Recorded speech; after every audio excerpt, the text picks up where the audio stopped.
It is clearing the negativities also. ஏன் அப்பா அத்தனை வெரைட்டிஸ் இருக்குது. அத்தனை வெரைட்டிஸ் பார்த்தீங்கனாலே உங்களுக்கு ரொம்ப ஆச்சரியமாக இருக்கும். டேரெக்டாக ஹீலிங் கொடுக்க ஆரம்பிக்க போகிறாங்க.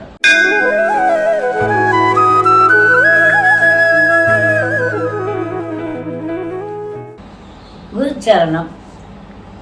இதை பார்த்துட்டு இருக்க அத்தனை செல்லங்களும் எல்லா விதமான வளமும் பெற்று எடூரி வளரணும்னு வேண்டிக்கிறேன். இப்போ நீங்கள் பார்க்க போகிறதுனா பத்த புறப்பட்டு இருக்கேன் அப்படின்னு தோணுதில்லை. ஆனால் இவன் பயங்கரமான பவர்ஃபுல்லாக இருக்கும். மனைக்கு நீக்கோ அப்படின்னு சொல்லுவாங்க. இவன் என்ன கொடுப்பான் அப்படின்னு பார்த்தா க்யோன் அப்படின்னு சொல்கிறாங்க. இந்த க்யோன் அப்படிங்கிறதுக்கு மீனிங் என்னென்னா வெரி குட் லக். சாதாரணமான லக் இல்லை, அவ்வளோ பேர் லக் கிடைக்கும். இதுக்கு வந்து ஆக்சுவலி பேட்டரி சார்ஜ் இல்லை கீழே பேட்டரி போடுற மாதிரி இருக்கும். அது மட்டுமல்ல, இதில் பார்த்தீங்கன்னா நீங்கள் ஒரு உள்ள காயின் போடுற மாதிரி, இதில் காயின் போடுற மாதிரி இருக்கும். இந்த என்ன சொல்கிறான், அதி நிறைய உங்களுக்கு தேவைகளை நிறைவேற்றுவான். உங்கள் தேவைகள் எதுவாக இருந்தாலும் வெரி குட் லக்கை கொண்டு வர யாருன்னா இந்த மண்ணைக்கு நிற்கோங்கிறத என்ன பண்ணால் நம்ம பக்கத்துலேயே வச்சுருப்பேன். நான் நைட்டில் அங்கே என்னுடைய இது முக்கியமானவங்களெல்லாம் ஒன்று வச்சுப்போம் எனர்ஜிக்காக. இதில் வந்து நம்ம வேணுங்கிறதெல்லாம் எழுதி போட்டுக்கலாம். ரொம்ப பெரிய சைஸு. இதெல்லாம் அடியிலே நீ எழுதி வச்சா போகிறோம். அது கையை தேங்கி ஆட்டுறப்ப என்ன இருக்குன்னா எதாவது நெகட்டிவிட்டி போ அப்படிங்குமா எனக்கு ஒரு ஃபீலிங்காக இருக்கும். ஒரு கிருஷ்ண ஸ்டாச்சு அது பக்கத்தில் கீழே வந்து மலைக்கு நிற்க இருப்பான். அந்த மாதிரி வச்சுப்போம். அது மட்டும் அல்லம்மா இது இருக்கிறதுனால நமக்கு இந்த எப்போவுமே ஒரு அசைவில் இருந்துச்சு. இது வந்து எப்போவுமே ஒரு கையை ஆட்டிக்கிட்டே இருக்குது இல்லையா, அப்படி ஆட்டிக்கிட்டே இருக்கிறதுனால அவங்களுக்கு வந்து இங்கே இப்போ இந்த இடம் இருக்குது. இந்த இடத்துல வந்து என்ன ஆகும், ஒரு இது ஆட்டோமேட்டிக் பண்ணிகிட்டே இருந்தால் அதுக்கு நெகட்டிவிட்டியை வந்து விளக்கிக்கிட்டே இருக்கும். So it is clearing the negativities also. அதனால் க்யூர் அப்படின்னு அதனால தான் அது பேர் வந்துச்சு. அதாவது வெரி குட் லக்கை நம்ம கொண்டு வரணும், நிச்சயமாக கொண்டு வரும். கொண்டு வந்திருக்கு, கொண்டு வந்துக்கிட்டும் இருக்குது. அதனால தான் வேரியஸ் சைஸில் அவங்க இது வந்து ஜப்பானுடைய ஒரு இது.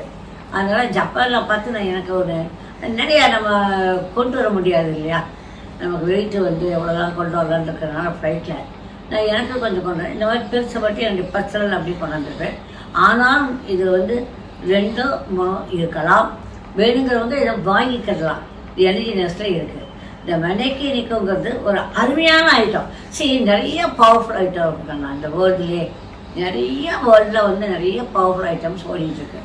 அந்த பவர்ஃபுல் ஐட்டம்ஸ் நீங்கள் என்ன பண்ணலான்னா நமக்கு எது புரியுதோ பிடிக்குதோ அதை நீங்கள் வாங்கி வச்சுக்கோங்க. இப்போ நீங்கள் எனர்ஜி நெஸ்ட் எடுத்துக்கிட்டிங்கன்னா சென்னை எனர்ஜி நெஸ்ட் வந்து ரொம்ப பெருசாக ஆக்கியிருக்காங்க, ரொம்ப அழகாக ஆக்கியிருக்காங்க. இப்போ ஏன்னா நீங்கள் பெங்களூர் எனர்ஜி நெஸ்ட் வந்து ரொம்ப பெருசு, அது ரொம்ப நல்லா இருக்கும். பெங்களூர் எனர்ஜி நெஸ்ட்டு ஏதோ சொல்லியிருக்காங்க, இங்கே இருக்க மாதிரி எங்கேயுமே இல்லை, இட்ஸ் நியூ ஒரு இதில் இருக்குது, நியூ கான்செப்ட் இந்த ஷாப் அப்படின்னு சொல்லியிருக்காங்க. அந்த மாதிரி வச்சுருக்காங்க நான் பெங்களூர் எனர்ஜி நெஸ்ட்டில். இந்த இது வந்து எப்படி ஏன்னா எல்லாமே ஒரு நியூ இது இருக்கும், அதுக்கு ஒரு நியூ ஒரு தியரி ஒன்று இருக்கும், அந்த மாதிரி இருக்கும். இப்போ இங்கே இருக்கிறது எப்படின்னா அதில் கொஞ்சம் இங்கே கொண்டாந்து வச்சுக்கோங்க. இங்கே அந்த அளவுக்கு இடம் கிடையாது, இல்லை இது வாடகை இடம். அதனால் நீங்கள் வந்து பார்த்தீங்கன்னா நீங்கள் நிறையா பார்க்கலாம். இப்போ இருக்க எனர்ஜி நெஸ்ட்டில் இப்போ வந்து எனர்ஜி நெஸ்ட்டு மயிலாப்பூரில் பிரசிடென்ட் ஹோட்டலுக்கு ஏற்ற மாதிரியில் கந்தசாமி ஸ்ட்ரீட்டில் இருக்குது. நீங்கள் வந்து பார்த்தீங்கன்னா நிறைய விஷயம் பார்க்கலாம். ஏன் அப்பா அத்தனை வெரைட்டிஸ் இருக்குது. அத்தனை வெரைட்டிஸ் பார்த்தீங்கனாலே உங்களுக்கு ரொம்ப ஆச்சரியமாக இருக்கும். இதெல்லாம் என்ன பண்ணுறது அப்படின்னு இருக்கும். ஆனால் ஏதாவது ஒன்று கூட நம்மளுடைய இதை எங்கேயோ தூக்கி விட்டுரும். அப்போ நான் தான் அப்படி என்னை சுற்றியே வந்து எனர்ஜி தான் வச்சுருப்பேன். என்னை சுற்றி நான் எனர்ஜியை தான் வச்சுப்பேன். அது ஒரு காரணம், நீங்கள் ஏன் எப்படி இருக்கீங்க அப்படிங்கிறதுக்கு அது ஒரு காரணம். ஆனால் நீங்கள் நினைக்கலாம் அப்படின்னா ஏன் நீங்கள் வந்து ஒரு பெரிய இந்நேரம் நீங்கள் பதவியில் பெருசாக இருந்தேன் அதெல்லாம் இது வந்தாச்சு, தமிழ்நாட்டில் ஒரு இதாக இருந்தாச்சு பதவியே, அதுக்கெல்லாம் விட்டார். இப்போ மன நிம்மதியும் ரொம்ப இது முக்கியம் இல்லையா எங்களுக்குலாம். என்ன வேணும் இனிமேல் மன நிம்மதி வேணும். அந்த மன நிம்மதியில் வந்து கொஞ்சத்தை உங்கள்கிட்ட பரிமாறிக்கிறேன். அவ்வளோதான்.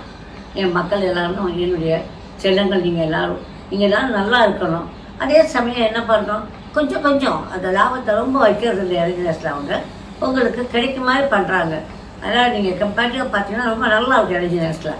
எனர்ஜினஸை அதில் இருக்க பொருட்கள் நிறைய இடத்துல கிடையவே கிடையாது. அந்த அளவுக்கு இதுவே இல்லாத ஊர்கள்லாம் அவங்களே வந்து மேனுஃபேக்சர் பண்ணி வேற கொடுக்குறாங்க. புரிஞ்சுக்காங்களா? ஸோ எல்ஜிஎஸ்ஸை வந்து நீங்கள் சென்னையில் இருக்கிறது வந்து கந்தசாமி ஸ்ட்ரீட் மெனாப்பூரில் வந்து இருக்குது. It's very easy to come to that place.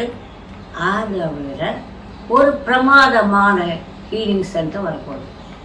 Healing சென்டர்னால் டைரெக்டாக ஹீலிங் கொடுக்க ஆரம்பிக்க போகிறாங்க. அது இன்னும் ஒரு 10 நாளுக்குள்ளே ஆரம்பிக்கிறாங்க. அந்த ஹீலிங் சென்டரை பற்றி நான் ஸ்பெஷலாக என்ன பண்ணுறாங்கங்கிறத நான் தனியாக பேசுகிறேன். Okay, now you know this க்யூன்னு கொடுக்குற நம்மளுடைய மேன்னைக்கு நீக்கோ, அதை நீங்கள் தெரிஞ்சுக்கோங்க. இதை வாங்காமல் இருக்காங்க, எல்லோரும் வாங்கிக்கோங்க. இதை எழுதி போடுங்க, என்னென்ன வேணுமோ எழுதி போடுங்க. கிடைக்கும். Okay, I love you all my lovely children. Good luck. Bye.